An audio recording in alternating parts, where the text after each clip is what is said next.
on I-30 West in Little Rock, Arkansas.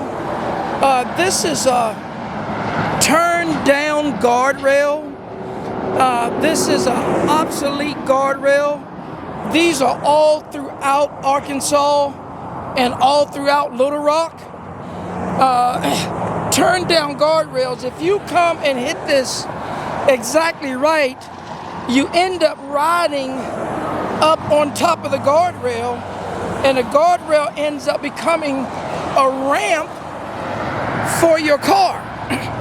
Additionally, this particular guardrail has already been impacted and is damaged in 2 areas.